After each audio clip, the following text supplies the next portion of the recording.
Pretty good pace out there today, Huska. It Yeah. looked like they were flying around. I mean, that's encouraging, obviously, but what do you look for to make sure that you're seeing your group kind of get off the couch and flip a switch? Well, today on the ice, honestly, it's about getting them skating. So I know at times their execution with the puck isn't going to be great. I would agree with you. It was better than what I was anticipating today. So for me, that's a sign that over the break, whether or not they skated, they were doing things. And that was important for us in our messaging to the players before they left to make sure they were in contact with Ricky. So they were good when we came back because we're starting a real important stretch for our team and we want to make sure we're set and ready to go. Jonathan Huberdeau, just talking to him now, like he seems rightfully very confident in his game. What have you seen throughout the month of December, where he's been putting up numbers, but has also been good on the other end of the ice too? I think he's been good really all year for us. I don't know if it's just December. I think December we probably look at it because he's probably close to, if not he is at a point of game pace in December. But I've seen the same hard work from him. Like he's hard in his puck battles. Right now he's playing with pace. Like we saw the shorthanded goal he scored the other night. He's doing a lot of things really well, and I think it just goes to show you how important he is to our team.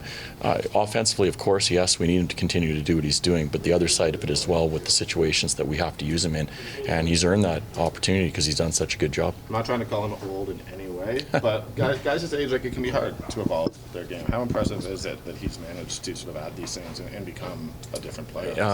Yeah, I think it says a lot about him. I think it shows you what type of a teammate he is, where team takes priority over self in a lot of different ways, and I appreciate that greatly in his approach to his game this year and in the last few years. Like he's been really good, especially behind closed doors for us. To that point, he also just said, I never thought I'd have to change my game, and yet maybe some of the best complete players had to, right? I always think of Steve Yzerman and others who always had to kind of change it a bit, and he's also taken a step there. Yzerman's the guy that I would, as a young guy, you always heard the stories of Scotty Bowman and talking to him about, a little bit less offense, maybe a little bit more 200 foot, and he became one of the best players of all time. And Hubie, we all know the type of offense he can still put up, and the thing that excites me is we're still seeing that right now from him. But it is important now the other side of the game as well, and I think that's the mark of a guy that you want to be leading your group, and he's been consistent with it, so I'm happy with him for sure. Can you speak, Ryan, to like even him taking young guys under his wing and coming out in front of us every time he maybe didn't have a great game, like his accountability and that leadership that you've seen? Yeah, he is a character guy, and again, another thing that you probably don't see a lot of behind closed doors is actually how much he takes people under his wing. He's a really good person in our room for a lot of different reasons. Obviously, this year we've seen quite a few players come up from the Wranglers. This is the first time I can recall a coach coming up.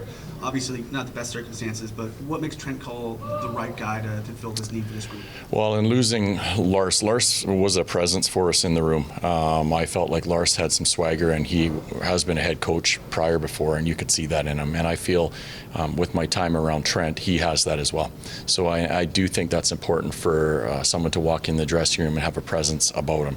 And from his time with the Wranglers, from his time in the American League for a short time in Vancouver, he's shown that. So I'm excited to have him around. I know he's going to be a real strong addition to our staff. What will his responsibilities be? Eventually, we're going to move him into the penalty kill side of things as well. So he's going to work with the defensemen. He'll work with our forwards. He'll kind of be in all different situations. But as we get going, he'll take over the penalty kill. I would imagine there was a bit of a charge in your room when they saw him come up too, as they could equate it to their own call-ups or success. That would register with a lot of your players. I think it would. I mean, the first guys that were giving him knuckles this morning were all the guys that he's had the last year and a half down with the Wranglers. So he's worked very hard to get where he's at. He's done an excellent job with that team, and I think he is the best choice for us to bring up in this situation.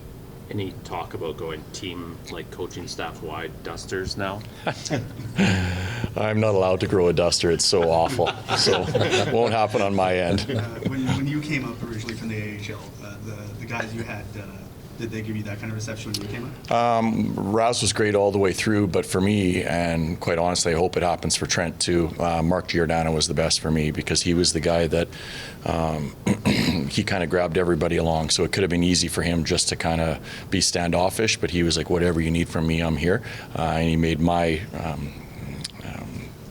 switch from American League head coach to NHL assistant coach very easy because he helped me bring everybody along.